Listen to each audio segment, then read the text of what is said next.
ইন্নাল্লাযীনা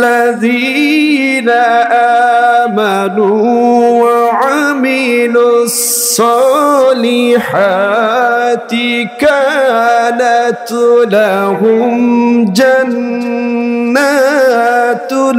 ফিরদাউসি নুজুলা। রব্বুল আলামিন বলেছেন, নিশ্চয়ই যারা ঈমান আনার পরে ঈমানের দাবি অনুযায়ী আমলে সলিহ করবে, নেক আমল করবে, সকল প্রকার সওয়াবের কাজের সাথে লিপ্ত থাকবে, আল্লাহ ওয়াদা করেছেন আমি তাদেরকে জান্নাতের মালিক বানাইয়া দিব। কেমন জান্নাত? আল্লাহ বলেছেন, কানাত লাহুম জান্নাতুল ফিরদাউসি নুজুলা। সর্বোচ্চ মানের জান্নাত, জান্নাতুল ফিরদাউসের মালিক আমি আল্লাহ তাআলা তাদেরকে বানিয়ে দিব। খালিদিনা ফিহা লা ইয়াবগুনা আনহা হিওয়ালা। সেখানে তারা চিরস্থায়ী হয়ে যাবে। ওই জান্নাত থেকে তারা অন্যত্র যেতে চাইবে না। ওই জান্নাতে যাওয়ার ইচ্ছা আছে না নাই? সবাই বলুন, কার কার আছে? শুধু ইচ্ছা থাকলে হবে না। যারা হিন্দু, যারা বেঈমান, যারা খ্রিস্টান, তারাও জান্নাতে যেতে চায়। তারা কখনো জান্নাতে যেতে পারবে না। কেবলমাত্র তারাই জান্নাতে যেতে পারবে ইচ্ছা এবং কাজের সাথে যদি মিল থাকে। যারা মহান আল্লাহ তাআলার প্রতি ঈমান আনবে, ঈমানের দাবি অনুযায়ী নেক আমল করবে, আল্লাহ তাদেরকে জান্নাতের মালিক বানাইয়া দিবেন। আমাদের মাঝে অনেক মানুষ এরকম আছে, আমরা নিঃসন্দেহে সৌভাগ্যবান। আল্লাহ তাআলা আপনাকে আমাকে যত নিয়ামত দিয়েছেন, এর মধ্যে শ্রেষ্ঠ নিয়ামত হলো আল্লাহ তাআলা দয়া করে মায়া করে আমাদেরকে সর্বশ্রেষ্ঠ ধর্ম একমাত্র আল্লাহ তাআলার কাছে মনোনীত পছন্দের জীবন ব্যবস্থা ইসলাম ধর্মের অনুসারী বানিয়েছেন। আল্লাহ ইচ্ছা করলে হিন্দু, খ্রিস্টান, বৌদ্ধ তাদের ঘরে পাঠাইতে পারতেন, ঠিক কিনা? কথা কই না? এরপরে আমরা তারা মুসলমান হওয়ার পরেও, ইসলাম ধর্মের অনুসারী হওয়ার পরেও আমরা ইসলাম ধর্মের অনুশাসনগুলো মানি না, ইসলামী বিধানগুলো পরিপূর্ণভাবে পালন করি না। আমরা পালন করি হিন্দুদের নীতি, হিন্দুদের ধর্ম, হিন্দুদের কালচার। সত্য না মিথ্যা? কথা কই না? সত্য না মিথ্যা? আমি আমার বিবির জন্য কাপড় আনি বা মেয়ের জন্য কাপড় কিনে দেই, 3 পিস বা অন্যান্য জামা যখন কিনি, ভারতের নায়িকারা যে ড্রেস পরে এই ড্রেস আমরা তাকে দেই। সত্য না মিথ্যা? আমরা জন্মের পর থেকে মৃত্যুর আগ পর্যন্ত, মানুষ বালেগ হওয়ার পর থেকে মৃত্যুর আগ পর্যন্ত যা কিছু করে সবগুলো রেকর্ড করছেন কে? প্রকাশ্যে গোপনে, রাত্রে দিনে, ছোট বড় যা কিছু করি সবগুলো রেকর্ড করেন কে? সবগুলো সমন্বয় হলো আমল নামা। আমরা অনেক সময় আমাদের মাঝে অনেক মানুষ এরকম আছে, মানুষকে ফাঁকি দিয়ে অনেক সময় পাপ কাজে লিপ্ত হয়, জিনায় লিপ্ত হয়, অন্যের হক নষ্ট করে, 2 ভাইয়ের মধ্যে ঝগড়া লাগায়, 2 নাম্বারি করে, মানুষের ক্ষতি করে। সে মনে মনে ভাবে হয়তোবা আমি যে কাজ করেছি কেউ বুঝতে পারে নাই, কেউ টের পাই নাই। কেউ যদি বুঝতে না পারে, কেউ যদি টের না পাই, টের পাই কে? মানুষকে ফাঁকি দেওয়া যাবে, কিন্তু আল্লাহকে ফাঁকি দেওয়া যাবে? আল্লাহকে ফাঁকি দেওয়া যাবে? আমল যদি ভালো হয় পুরস্কার দিবেন কে? আবার আমল যদি খারাপ হয় শাস্তি দিবেন কে? এতে কোনো সন্দেহ আছে? কোনো সন্দেহ নাই। আল্লাহ তাআলা মূলত আমাদেরকে পৃথিবীতে প্রেরণ করেছেন কিছু আমল করার জন্য। আমল যদি ভালো হয়, আমলটাকে 2 ভাগে ভাগ করা হয়েছে। একটা হলো ভালো আমল আর একটা হলো খারাপ আমল। ভালো আমলকে আরবিতে বলা হয় আমালুল হাসানা, ভালো আমল, আর খারাপ আমলকে আমালুস সাইয়্যা, খারাপ আমল। মানুষের হায়াতে, জিন্দেগিতে যত কাজ করবে, যত আমল করবে, প্রত্যেকটা আমলকে কয় ভাগে ভাগ করা হবে? 2 ভাগে, ভালো আমল, খারাপ আমল।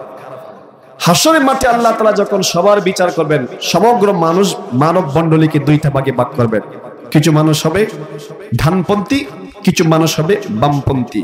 যারা ডানপন্থী তাদের আমল ভালো, আর যারা বামপন্থী তাদের আমল খারাপ। ডানপন্থী মানুষগুলো জান্নাতি, এতে কোনো সন্দেহ নাই। আর যারা বামপন্থী এরা জাহান্নামী, এতেও কোনো সন্দেহ নাই। আবার মানুষকে আল্লাহ তাআলা পুরস্কৃত অথবা শাস্তি দেওয়ার জন্য দুইটা জিনিস সৃষ্টি করেছে, একটা হলো জান্নাত আর একটা হলো জাহান্নাম। জান্নাত হলো নিয়ামতে ভরপুর, সুখ আর সুখ, মজা আর মজা, শান্তি আর শান্তি, এতে কোনো দুঃখের বালাই নাই। আবার জাহান্নাম হলো শুধু দুঃখ, কষ্ট, ক্লেশ, বেদনা, যন্ত্রণা, যেখানে সুখের কোনো লেশ মাত্র নাই। এখন আপনাকে আমাকে সিদ্ধান্ত নিতে হবে। আল্লাহ তাআলা পৃথিবীতে আপনাকে আমাকে প্রেরণ করেছেন ভালো আমল করার জন্য। আমল যদি ভালো হয়, আল্লাহ ওয়াদা করছেন নিয়ামতে ভরপুর জান্নাতের মেহমান হিসেবে আল্লাহ তাআলা কবুল করে নেবেন। আবার আমল যদি খারাপ হয়, তাহলে শাস্তি দেওয়ার জন্য আল্লাহ তাআলা জাহান্নামে নিক্ষেপ করবেন। আমরা আমল কি ভালো করব না খারাপ করব? কোনটা ভালো আমল কোনটা খারাপ আমল আমরা সবাই বুঝি, কারণ আল্লাহ তাআলা আপনাকে আমাকে একটা মহামূল্যবান জিনিস দিয়েছেন, আকল। এই আকল দিয়ে আমরা বুঝতে পারি কোনটা ভালো আমল কোনটা খারাপ আমল, কোন পথে মুক্তি কোন পথে ধ্বংস। যেহেতু ভালো আমল করলে আল্লাহ তাআলা পুরস্কৃত করবেন, খারাপ আমল করলে শাস্তি দিবেন। আপনাকে আমাকে সিদ্ধান্ত নিতে হবে, যতদিন বেঁচে থাকবো সব সময় ভালো আমল করব, সব সময় মানুষের উপকার করব, কখনো মানুষের ক্ষতি করব না।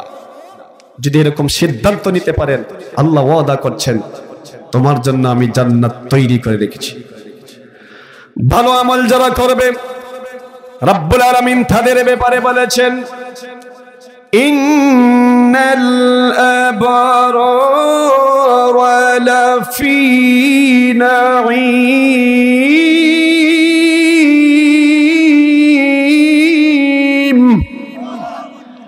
নিশ্চয়ই যারা হায়াতে জিন্দেগিতে খারাপ আমলগুলো ছেড়ে দিয়ে ভালো আমল করবে, সওয়াবের কাজ করবে, পুণ্যের কাজ করবে, সকল প্রকার গুনাহ থেকে বিরত থাকার জন্য চেষ্টা করবে, সদা সর্বদা আপ্রাণ চেষ্টা করবে ভালো আমল করার জন্য, আমলে সলিহা করার জন্য, নেক আমল করার জন্য, আল্লাহর হুকুমগুলো মানবে, রাসূলের তরিকা অনুযায়ী জীবনটাকে ঢেলে সাজাবে। আল্লাহ তাআলা ওয়াদা করেছেন আমি তাদের জন্য তাদের আমলের প্রতি খুশি হয়ে নিয়ামতে ভরপুর জান্নাতের মালিক আমি তাদেরকে বানাইয়া দিব। আর যারা হায়াত পাওয়ার পরও নেক আমল করবে না, বদ আমল করবে, খারাপ আমল করবে, খারাপ কাজ করবে, খারাপ কাজে সহযোগিতা করবে, সব সময় মানুষের ক্ষতি সাধন করার জন্য চেষ্টা করবে, দুই নম্বরই করবে, সিটারি করবে, বাটপারি করবে, দান্দারি করবে, পশু পাখির মতো জিন্দগি যাপন করবে, আল্লাহর হুকুমগুলোকে প্রাধান্য দিবে না, সীমা লঙ্ঘন করবে, রাসূলের সুন্নাহগুলো জীবনে আঁকড়ে ধরবে না, মন যা চাই তা করবে, পাপ কাজে লিপ্ত থাকবে। এইভাবে পাপ কাজ করতে করতে মালাকুল মউত যখন তার জানটা কবজ করে ফেলবে, তার আমল নামার মধ্যে সব আমল নামা হলো সবচেয়ে বেশি আমল হলো খারাপ আমল। আল্লাহ তাআলা তাকে শাস্তি দেওয়ার জন্য জাহান্নাম তৈরি করে রেখেছেন। ওয়া ইন্নাল ফুজ্জারা লাফি জাহিম।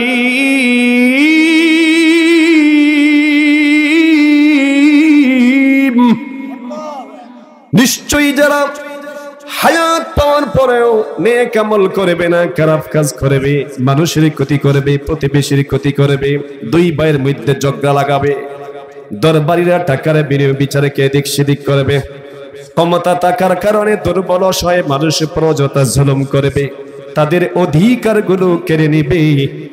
রব্বুল আলামিন তাদের ব্যাপারে বলেছেন তারা যেহেতু ভালো আমল ছেড়ে দিয়ে ভালো রাস্তা ছেড়ে দিয়ে খারাপ রাস্তা চলতো, তাদেরকে শায়েস্তা করার জন্য আমি আল্লাহ তাআলা জাহান্নাম তৈরি করে রেখেছি।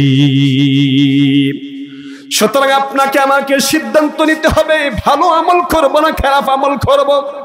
ভালো আমল যদি করি আল্লাহ তাআলা ওয়াদা করছেন অবশ্যই আপনাকে আমাকে জান্নাতের মালিক বানিয়ে দিবেন। এতে কোনো সন্দেহ আছে কি? সন্দেহ নাই। কেমন মালিক, কেমন জান্নাতের মালিক বানাবেন? রব্বুল আলামিন সূরা কাহাফের 107 নম্বর আয়াতে বলেছেন, ইন্নাল্লাযীনা আমানু ওয়া আমিলুস সলিহাতি কানাত লাহুম জান্নাতুল ফিরদাউসি নুজুলা। আল্লাহু আকবার বলেন। রব্বুল আলামিন বলেছেন, নিশ্চয়ই যারা ঈমান আনার পরে ঈমানের দাবি অনুযায়ী আমলে সলিহ করবে, নেক আমল করবে, সকল প্রকার সওয়াবের কাজের সাথে লিপ্ত থাকবে, আল্লাহ ওয়াদা করেছেন আমি তাদেরকে জান্নাতের মালিক বানাইয়া দিব। কেমন জান্নাত? আল্লাহ বলেছেন, কানাত লাহুম জান্নাতুল ফিরদাউসি নুজুলা। সর্বোচ্চ মানের জান্নাত, জান্নাতুল ফিরদাউসের মালিক আমি আল্লাহ তাআলা তাদেরকে বানিয়ে দিব।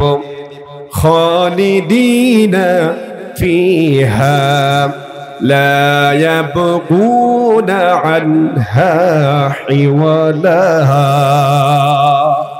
সেখানে তারা চিরস্থায়ী হয়ে যাবে। ওই জান্নাত থেকে তারা অন্যত্র যেতে চাইবে না। ওই জান্নাতে যাওয়ার ইচ্ছা আছে না নাই? সবাই বলুন কার কার আছে? শুধু ইচ্ছা থাকলে হবে না। যারা হিন্দু, যারা বেঈমান, যারা খ্রিস্টান, তারাও জান্নাতে যেতে চায়। তারা কখনো জান্নাতে যেতে পারবে না। কেবলমাত্র তারাই জান্নাতে যেতে পারবে ইচ্ছা এবং কাজের সাথে যদি মিল থাকে। যারা মহান আল্লাহ তাআলার প্রতি ঈমান আনবে, ঈমানের দাবি অনুযায়ী নেক আমল করবে, আল্লাহ তাদেরকে জান্নাতের মালিক বানাইয়া দিবেন। আমাদের মাঝে অনেক মানুষ এরকম আছে, আমরা নিঃসন্দেহে সৌভাগ্যবান। আল্লাহ তাআলা আপনাকে আমাকে যত নিয়ামত দিয়েছেন, এর মধ্যে শ্রেষ্ঠ নিয়ামত হলো আল্লাহ তাআলা দয়া করে মায়া করে আমাদেরকে সর্বশ্রেষ্ঠ ধর্ম, একমাত্র আল্লাহ তাআলার কাছে মনোনীত পছন্দের জীবন ব্যবস্থা ইসলাম ধর্মের অনুসারী বানিয়েছেন। আল্লাহ ইচ্ছা করলে হিন্দু, খ্রিস্টান, বৌদ্ধ তাদের ঘরে পাঠাইতে পারতেন, ঠিক কিনা? কথা কই না? এরপরে আমরা তারা মুসলমান হওয়ার পরেও, ইসলাম ধর্মের অনুসারী হওয়ার পরেও আমরা ইসলাম ধর্মের অনুশাসনগুলো মানি না, ইসলামী বিধানগুলো পরিপূর্ণভাবে পালন করি না। আমরা পালন করি হিন্দুদের নীতি, হিন্দুদের ধর্ম, হিন্দুদের কালচার। সত্য না মিথ্যা? কথা কই না? সত্য না মিথ্যা? আমি আমার বিবির জন্য কাপড় আনি বা মেয়ের জন্য কাপড় কিনে দেই, 3 পিস বা অন্যান্য জামা যখন কিনি, ভারতের নায়িকারা যে ড্রেস পরে এই ড্রেস আমরা তাকে দেই। সত্য না মিথ্যা? আমাদের সমাজে অনেক যুবকগুলো আছেন যে যুবকদের দায়িত্ব ছিল, কর্তব্য ছিল জীবনের সর্বক্ষেত্রে রাসূলকে নেতা মানা, রাসূলের আদর্শগুলো গ্রহণ করা। কিন্তু দুঃখজনক হলেও সত্য যে সমাজের অনেক যুবকগুলো রাসূলের আদর্শ বাদ দিয়ে নেইমার, মেসি, ফসা, গান্দা, যাদের চরিত্রের মধ্যে ন্যূনতম নেক আমল নাই, যাদেরকে অনুসরণ করার মতো ন্যূনতম দাবি নাই, আমরা তাদেরকে অনুসরণ করছি। যুবকগুলো তাদেরকে অনুসরণ করছেন। চুলের কাটিং দেয়, প্যান্ট পরে, জামা পরে, এরকম যুবক আমাদের সমাজে আছে না নাই? খবরদার যুবক, তুমি সর্বশ্রেষ্ঠ জাতি, মুসলমানের সন্তান, ইসলাম ধর্মের অনুসারী। তোমার পা থেকে মাথা পর্যন্ত প্রত্যেকটা কাজ হবে রাসূলের সুন্নাহ অনুযায়ী। যদি করতে পারো তাহলে আল্লাহ তাআলা তোমাকে জান্নাতের মালিক বানাইয়া দিবে। আমি আপনাদের সম্মুখে যে আয়াতটুকু তেলাওয়াত করেছি, তেলাওয়াত কি আয়াতের অর্থ হলো রব্বুল আলামিন বলেছেন, ওয়া কুল্লা ইনসানিন আলজামনাহু তাইরাহু ফি উনুকি। আমি প্রত্যেকটা মানুষের ঘাড়ের মধ্যে ছোট্ট একটা মেমোরি ফিটিং করে দিয়েছি, ছোট্ট একটা টেপ রেকর্ডার ফিটিং করে দিয়েছি, অত্যাধুনিক একটা সিসি ক্যামেরা ফিটিং করে দিয়েছি। ونخرج له يوم القيامة كتابا يلقاه منشورا হায়াতে জিন্দেগিতে সে যা কিছু করছে সবগুলো ওই মেমোরির মধ্যে রেকর্ড করা হচ্ছে ভিডিও ফুটেজ সহ।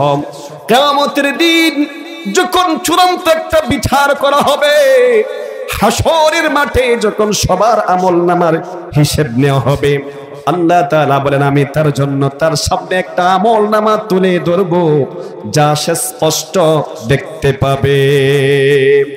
আল্লাহ সেই দিন বলবেন ইকরা কিতাবাকা কাফা বিনাফসিকাল ইয়াওমা আলাইকা হাসিবা।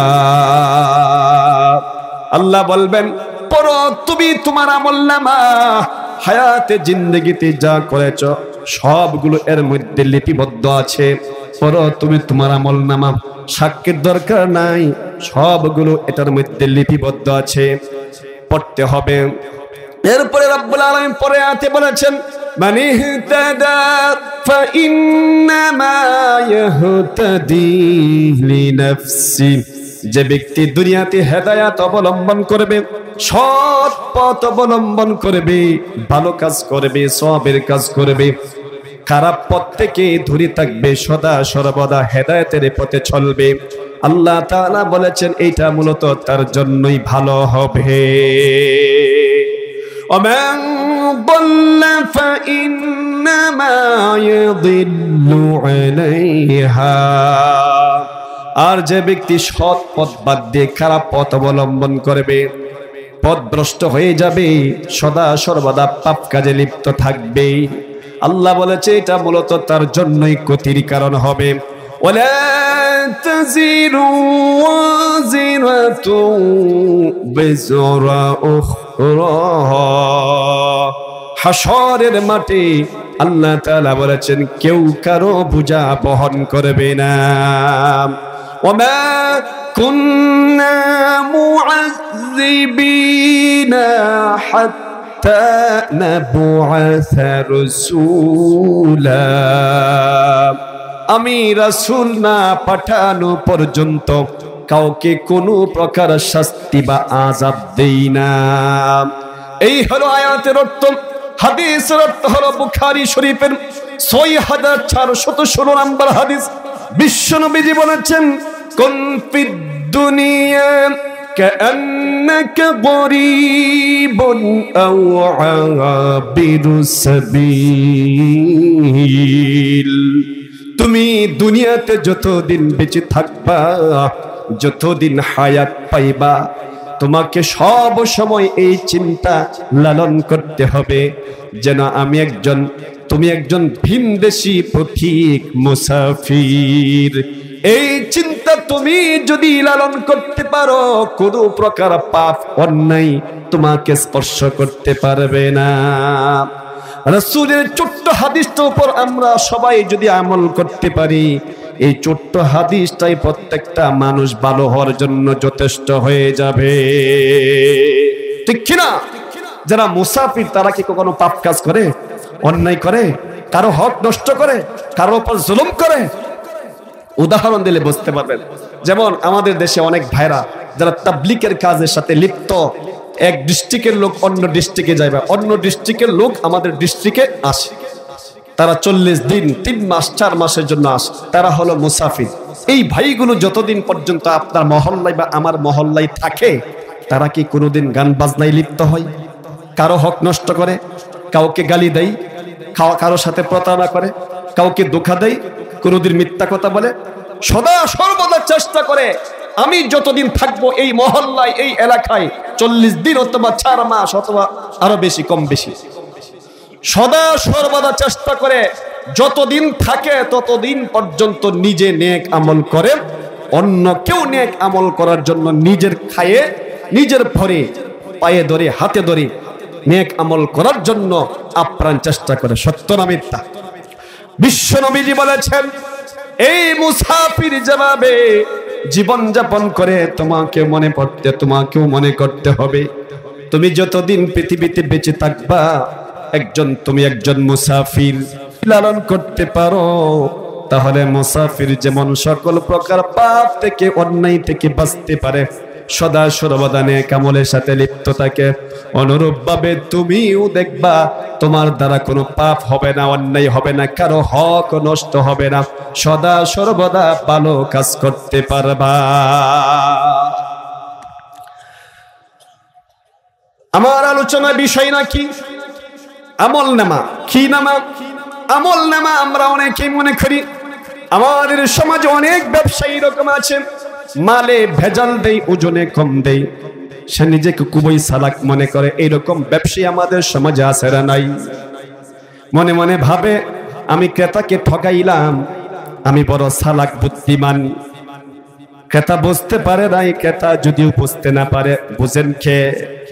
ক্রেতাও যদিও না দেখেন কে?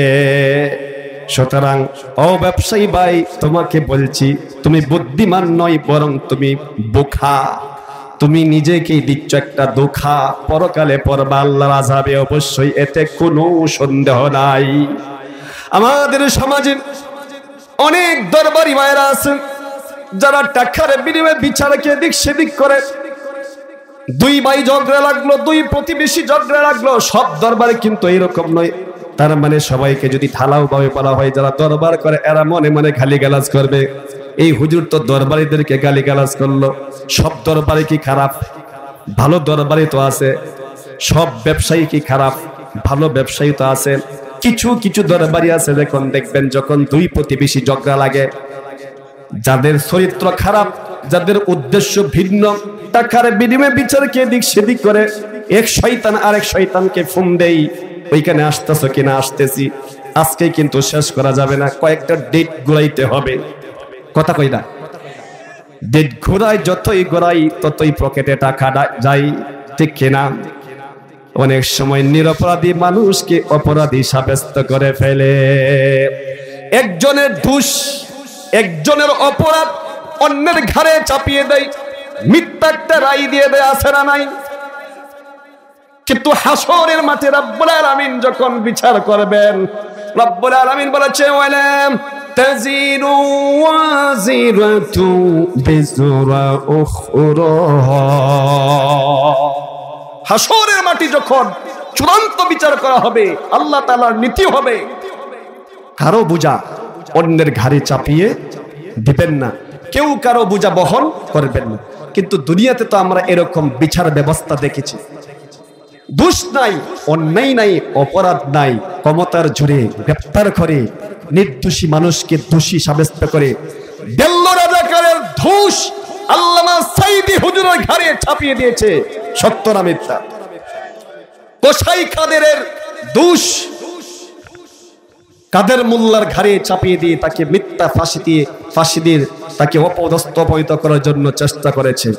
এরকম অনেক নজির অ্যাভেলেবেল আছে, সত্য না মিথ্যা? কিন্তু হাসরে মাঠে কি আল্লাহ এরকম করবেন? আল্লাহ বলেন না, আমার নিয়ম হলো আমি কোনোদিন একজনের বোঝা অন্যের ঘাড়ে চাপাইয়া দিব না। আমরা যা করি সবগুলো রেকর্ড করেন কে? এতে সন্দেহ আছে কি? সবগুলো রেকর্ড করেন। আমরা অনেক সময় অনেক যুবক যুবতীর সাথে সম্পর্ক রাখে, তার পেছনে সময় দিয়ে অর্থ দেই, মেধা দেই, মনে মনে ভাবে আমি যে তাকে ভালোবাসি, আমার মা জানে না, বাবা জানে না, বন্ধু বান্ধব আত্মীয় স্বজন কেউ জানে না, শিক্ষকরাও জানে না। কিন্তু যুবক, তোমার দিলের ভিতরে যদি রবের প্রকৃত ভয় থাকে, তুমি যদি এই কথা বিশ্বাস করো আমাকে একদিন মরতে হবে, রবের কাছে সমস্ত আমলের হিসাব দিতে হবে, তাহলে তোমার দ্বারাই ওই অন্যায় কাজ হবে না। তোমাকে এই চিন্তা সব সময় লালন করতে হবে। কেউ না দেখলেও, কেউ না শুনলেও দেখেন কে, কেউ না বুঝলেও বুঝেন কে। সুতরাং মানুষকে ফাঁকি দিয়ে তুমি যে নিজেকে চালাক মনে করছো, এটা তোমার জন্য চালাকি নয়, বরং তোমার জন্য একটা চরম বোকামি। আমরা যা করি, রাত্রে করি, দিনে করি, প্রকাশ্যে করি, গোপনে করি, সব বিষয় খবর রাখেন কে? দিলের খবরের ভিতরে আমরা মনে মনে কি চিন্তা করি, যেটা আমরা প্রকাশ করি না, এটা মানুষে না জানলেও জানেন কে? এটা আমার কথা না, আল্লাহর কথা। ইন্নাল্লাহা আলিমুন বিযাতিস সুদূর।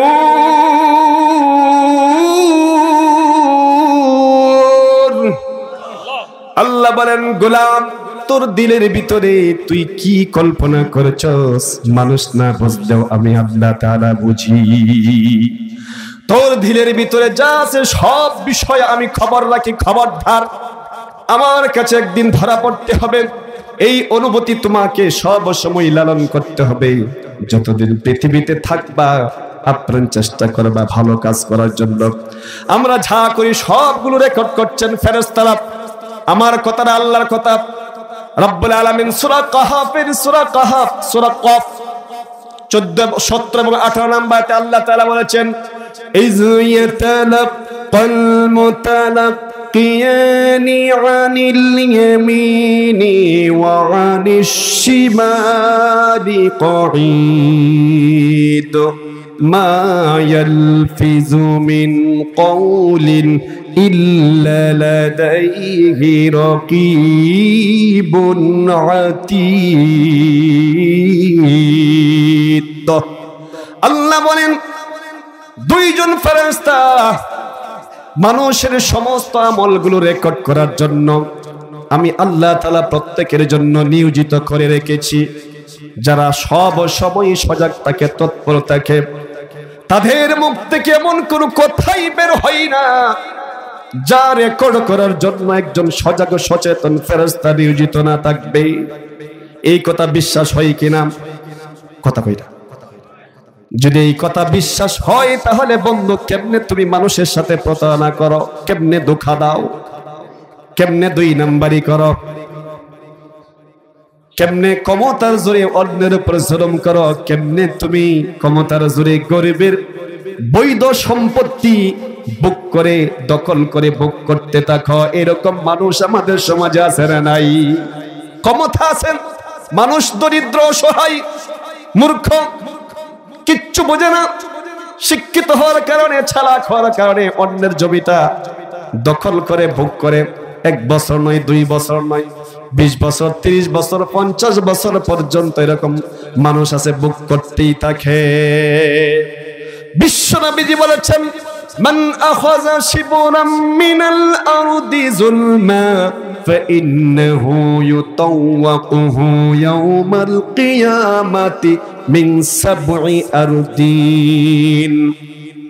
আল্লাহর এই জমিনের মধ্যে যারা ক্ষমতার জোরে একটু চালাক হওয়ার কারণে বোকা মানুষের জমিগুলো 1 বিঘত জমি, বেশি নয়, মাত্র 1 বিঘত পরিমাণ জমি ক্ষমতার জোরে দখল করে ভোগ করলো, সম পরিমাণ 7 তবক জমিন তার গলার মধ্যে হাসরের মাঠে ঝুলিয়ে দেওয়া হবে। নাউজুবিল্লাহ বলেন। যদি গলার মধ্যে 7 তবক জমিন তার মধ্যে ঝুলিয়ে দেওয়া হয়, গলা লয়ে দাঁড়াতে পারবে না, নিচেই পড়ে থাকবে, আর জাহান্নামীরা উঠা বসা করতে থাকবে, তাকে প্রস্পিষ্ট করে তাকে পারতে পারতে একবারে ভর্তা বানিয়ে ফেলবে, ঠিক কিনা? সুতরাং হাসরে মাঠে আপনাকে আমাকে একদিন ধরা পড়তে হবে, সমস্ত আমলের হিসাব দিতে হবে। এই চিন্তা সব সময় দিলের মধ্যে যদি লালন করতে পারেন, তাহলে আপনার দ্বারা কারো উপর জুলুম করা হবে না, আপনার দ্বারা অন্যায় হবে না, পাপ হবে না। আপনি কোনদিন নামাজ কাজা করবেন না, কোনদিন মিথ্যা কথা বলবেন না। আল্লাহর কাছে যেহেতু আমাকে একদিন ধরা পড়তে হবে, সমস্ত আমলের হিসাব দিতে হবে, এই বিশ্বাস আমরা যেহেতু করি, সুতরাং এই বিশ্বাসকে সামনে রেখে আমাদের চলার দরকার আছে না নাই? রব্বুল আলামিন বলেছেন, আমি প্রত্যেকটা মানুষের মৃত্যু দিব, মৃত্যুই শেষ নয়, মৃত্যুর পরে সবাইকে আবার জীবিত করব। হাসরের মাঠে সবার কাছ থেকে চূড়ান্ত একটা আমলনামার হিসেব নিব। ওই চূড়ান্ত হিসেবের দিন যাদের নামটা জাহান্নাম থেকে কেটে দিয়ে জান্নাতীদের তালিকায় লেখা হবে, এটাই হবে তার জন্য বিরাট সফলতা। মহান আল্লাহ তাআলা সূরা আল ইমরানের 185 নম্বর আয়াতে বলেছেন, কুল্লু নাফসিন সাইকাতুল মাউতি ওয়া ইন্নামা তুওয়াফাউনা উজুরাকুম ইয়াউমাল কিয়ামা فمن زحزح عن النار وأدخل الجنة فقد فاز وما الحياة الدنيا إلا متاع الغرور আল্লাহ বলেন সব মানুষকে মৃত্যুর স্বাদ ভোগ করতে হবে, কেউ মৃত্যুকে ফাঁকি দিতে পারবে না। মৃত্যুই শেষ নয়, আবার হাসরে মাঠে আমি সবাইকে জীবন দিব। ওই সবার কাছ থেকে জীবন এই জন্য দিব, হায়াত পাওয়ার পরে জিন্দেগিতে কি করেছিল, ভালো করেছিল না খারাপ করেছিল, এটা আমি তার কাছ থেকে হিসেব নিব। ওই চূড়ান্ত হিসেবের দিন রব্বুল আলামিন বলেছেন ফামান যুহজিহা আনিন নারি ওয়া উদখিলাল জান্নাতা ফাকাদ ফাজ। চূড়ান্ত বিচারের দিন যাদের নামটা জাহান্নাম থেকে কেটে দিয়ে জান্নাতীদের তালিকায় লেখা হবে, যাদেরকে বাম পাশ থেকে ডান পাশে নেওয়া হবে, এটাই তার জন্য বিরাট সফলতা। সুবহানাল্লাহ বলেন। এরপরে দুনিয়ার জীবনের ব্যাপারে রব্বুল আলামিন বলেছেন গোলাম তুই যদি দুনিয়াতে প্রকৃত শান্তি চাও, প্রকৃত শান্তি পাইবা না, প্রকৃত সুখ প্রকৃত মজা তোমার জন্য অপেক্ষা করছে জান্নাতে। দুনিয়াটা তোমার জন্য একটা ধোঁকা, সম্পদ তোমার জন্য ধোঁকা, ক্ষমতা তোমার জন্য ধোঁকা, বিবি তোমার জন্য ধোঁকা, ব্যবসা বাণিজ্য চাকরি বাকরি সৌন্দর্য সব হলো তোমার জন্য ধোঁকা। তুমি যখন মারা যাবা, আজকেই যদি তুমি মারা যাও, তোমার অনেক ক্ষমতা ছিল, তুমি দেশের প্রেসিডেন্ট ছিলা, প্রধানমন্ত্রী ছিলা, অনেক ক্ষমতা ছিল, শিল্প কারখানা ছিল, ইন্ডাস্ট্রির মালিক ছিলা, মারা যাওয়ার পরে কিছুই তোমার সাথে যাবে না। তোমার সাথে যাবে যেটা, সেটা হলো আমল, নেক আমল। এই জন্য আমল যদি ভালো করতে পারো, পরকালটা তোমার জন্য ভালো হয়ে যাবে। আমল যদি খারাপ হয়, পরকালটা তোমার জন্য দুঃখের হবে, বেদনার হবে, এতে কোনো সন্দেহ নাই। এজন্য বিশ্বনবীজি বলেছেন আল কাইয়িসু মান দানা নাফসাহু ওয়া আমিলা লিমা বাদাল মাউত। এই পৃথিবীতে যত মানুষ আছে, এই মানুষগুলোর মধ্যে সবচেয়ে ভালো মানুষ, সবচেয়ে বুদ্ধিমান, সবচেয়ে চালাক মানুষ হলো ওই মানুষ। জানার দরকার আছে না নাই? কারা চালাক কারা বুদ্ধিমান জানার দরকার আছে না নাই? যে মানুষকে ঠকাইতে পারে, ক্ষমতার জোরে অন্যের জমি অবৈধ হয়ে বুক করে, সে মনে চালাক। যে কোটি কোটি টাকার মালিক, সে মনে হয় চালাক। বিশ্বনবীজি বলেছেন না, সে চালাক নয়। চালাক হলো ওই ব্যক্তি, যে ব্যক্তি খবরের কথা স্মরণ করে, পরকালের কথা স্মরণ করে করে বেশি বেশি নেক আমল করে, সব সময় চেষ্টা করে আমলে সলেহ করার জন্য, ভালো আমল করার জন্য। কোন সময় গুনাহের কাজে লিপ্ত হই না, গুনাহের কাজে কাউকে সহযোগিতাও করে না। মৃত্যুর কথা স্মরণ করে করে যে ব্যক্তি আমল বেশি বেশি করে, নবীজি তাকে বলেছেন ওই লোকটা হলো সবচেয়ে বড় চালাক। আর সবচেয়ে বুখা আহম্মক হলো সেই ব্যক্তি والعاجز من أتبع نفسه هواها وتمنى على الله। সবচেয়ে বোকা হলো সেই ব্যক্তি, যে ব্যক্তি নফসের আনুগত্য করে, শয়তানের আনুগত্য করে। কেমনে? ক্ষমতা আছে, অন্যের উপর জুলুম করে। এরকম মানুষ আছে না নাই? বড় ব্যবসায়ী, শিল্পপতি, ব্যবসার ভালোবাসা দিলের মধ্যে ঢুকে গেল, আজান পরে বারবার মুয়াজ্জিন সাহেব ডাকবে আল্লাহু আকবার, আল্লাহু আকবার। আল্লাহ সবচেয়ে বড়, আল্লাহ সবচেয়ে বড়। হাইয়া আলাস সালাহ, হাইয়া আলাস সালাহ, সালাতের দিকে আসো, সালাতের দিকে আসো। হাইয়া আলাল ফালাহ, হাইয়া আলাল ফালাহ। এই সালাত তোমার জন্য কল্যাণ বয়ে আনবে। এইভাবে বারবার ডাকার পরেও ব্যস্ত হয়ে যায়, ব্যবসা নিয়ে, হিসেব নিয়ে ব্যস্ত হয়ে যায়। আল্লাহর আনুগত্য করে না, শয়তানের আনুগত্য করে, নামাজ পড়ে না, মসজিদে যায় না। আল্লাহর হুকুমগুলো মানে না। নবীজি বলেছেন ওই লোকটা আবার যখন মারা যাবে তখন মনে মনে কামনা করে আমি যাতে জান্নাতে যেতে যাই, জান্নাতে যেতে পারি। কোটি কোটি টাকার মালিক ছেলেদেরকে ওসিয়ত করে যখন মারা যাব কয়েকটা হাফিজি মাদ্রাসা করে দিবা, মসজিদে দান সদকা করবা, কিন্তু হায়াত থাকা অবস্থায় ব্যক্তি নিজে নেক আমল করতো না, বদ আমলের সাথে লিপ্ত ছিল। ওই লোকটার ব্যাপারে নবীজি বলেছেন ওই লোকটা হলো সবচেয়ে বড় বোকা। সবচেয়ে বোকা হলো ওই ব্যক্তি যে ব্যক্তি নফসের আনুগত্য করে।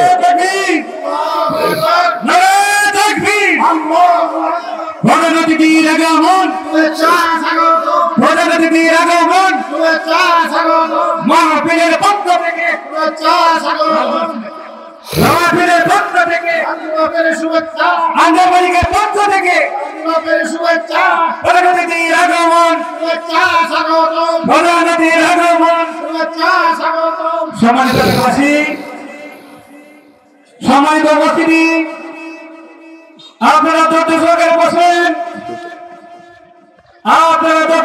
বসেন, আমাদের প্রধানমন্ত্রী, আমাদের প্রধান অতিথি এখনই হাজির হয়ে গেছে।